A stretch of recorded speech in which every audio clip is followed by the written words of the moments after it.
Assalamualaikum warahmatullahi taala wabarakatuh. Salam sejahtera dan salam perpaduan. Hari ini kita akan berbincang berkaitan dengan bagaimana cara untuk kita mendidik anak-anak kita yang tidak pandai untuk membuang air kecil dan air besar.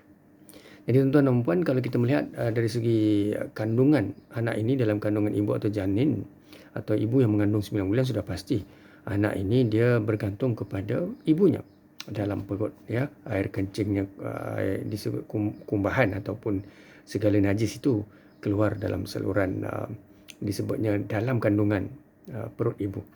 Dan apabila anak ini telah lahir, sudah pasti mereka diberikan pampers atau dipastikan supaya tidak membuang najis bersepah. Maka kita kerap membeli pampers, lampin dan sebagainya untuk memastikan supaya mereka dapat kencing dan berak dengan tertib. Baik, tetapi apabila anak ini sudah mulai menjadi sedikit dalam status kanak-kanak ataupun disebutnya sudah mula meningkat usia, kita bimbang kerana pampers ini tidak boleh kita kekalkan. Maka anak ini perlu diajar untuk kencing dan berak atau membuang air besar. Pertama sekali kita perlu faham dari segi parenting skill, ilmu keibubapaan. Apabila kita menjadi ibu dan ayah, maka kita hendaklah memimpin mereka. Pertama sekali kita perlu memaklumkan kepada mereka, kadang-kadang anak-anak ini kerap kencing di tilam, bantal ataupun tempat tidur. Mereka tidak tahu bagaimana untuk bangun dan kencing di bilik air. Maka sebelum tidur, ibu dan ayah mesti pastikan anak itu ke bilik air dulu, ya. Begitu juga sebelum ke sekolah dan sebagainya, pastikan anak itu ke bilik air ketika mandi, buang air dan berak dan sebagainya, ya. Dan anak ini perlu diajar, dimaklumkan kalau di sekolah, di mana sahaja mereka perlu sentiasa kalau mahu kencing, angkat tangan, beritahu cikgu atau bawa kawan, temankan ke bilik air, ya. Dan maklumkan pada mereka bagaimana untuk mencuci, ya, najis kencing dengan sabun yang bersih, ya. Dan pastikan perkara itu kita jadikan amalan, ya. Kadang-kadang anak-anak ni di sekolah mereka takut dengan cikgu, ya, atau malu dengan kawan-kawan. Kadang-kadang ada juga cikgu, ada sesetengahnya, waktu mahu balik, tinggal lagi 10 minit ataupun 5 minit, pelajar itu mahu ke bilik air, tetapi gurunya tahan kerana tinggal 3-4 minit loceng berbunyi, iaitu loceng untuk balik sekolah. Maka anak ini, dia yang mahu kencing dan berak, tidak boleh tahan. Akhirnya mereka terlepas niat, ya, kencing dan berak pada ketiga itu di dalam seluar dan dalam bilik darjah. Maka satu kelas itu berbau busuk. Ini berpunca daripada cikgu yang tidak izinkan. Itu bukan semua orang lakukan begitu, tapi ada kes-kes pernah berlaku, tuan-tuan. Ni saya sebut ni benda-benda pernah berlaku, ya.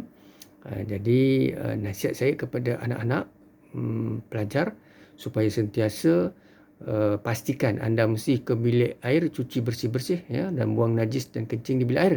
Jangan tahan.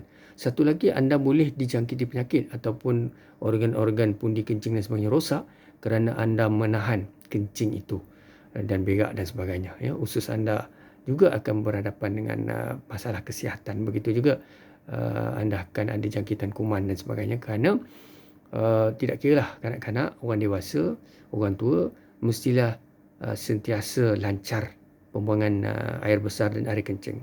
Ini sebagai tips untuk ibu-ibu, ya, yang perlu faham berkaitan dengan cara mendidik, ya. Dan satu lagi, kalau anak itu takut dengan kegelapan, ya, takut mahu ke bilik air dan seorang-seorang, itu perlu ditemani oleh kawan mereka dan sebagainya, ya.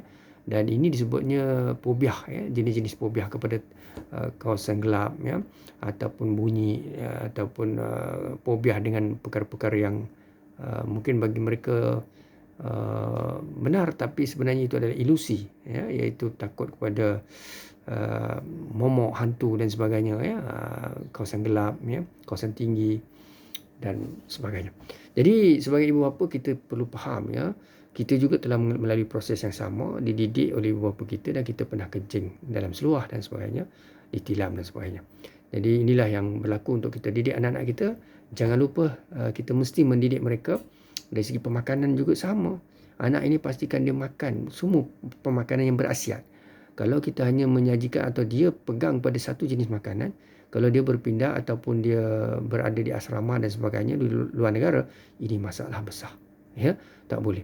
Maknanya kita perlu faham, anak ini jangan diberikan satu jenis makanan saja, tetapi apa-apa makan termasuk roti. Tapi yang berkhasiat, jangan ada gula, ya.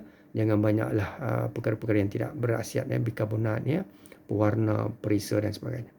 Makanan pelbagai tetapi berkhasiat. Jadi anak ini perlu belajar makan semua jenis makanan, ya. Tidak menyusahkan dirinya, tidak menyusahkan orang lain. Kalau tak, nanti semua orang susah. Dia pun susah, orang pun susah. Jadi perkara ini perlulah kita didik. Dan ingatlah, Allah